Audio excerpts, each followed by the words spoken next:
আলহামদুলিল্লাহ, আলহামদুলিল্লাহ, আলহামদুলিল্লাহ। শেখ হাসিনা বাংলাদেশ থেকে পালিয়েছে। হ্যাঁ, গণভবন থেকে পালিয়েছে। শেখ হাসিনা পদত্যাগ গ্রহণ করেছে।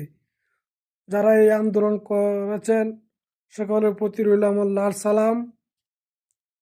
আপনারা এই বাংলাদেশে যারা দালাল আছে, আওয়ামী লীগের যারা পাঁচাটা দালাল আছে, যারা আওয়ামী লীগের দালাল আছে, তাদেরকে আপনারা পালাবার জন্য দিবেন না।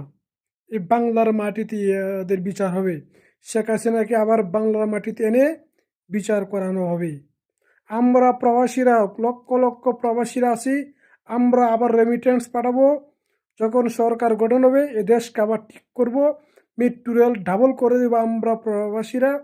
তবে শেখ হাসিনা ১৪ গোষ্ঠী যারা আছে তাদেরকে আবার বাংলাদেশে এনে বাংলার জমিনে বিচার করা হবে। আর যারা দালাল আছে আওয়ামী লীগের দ্বারা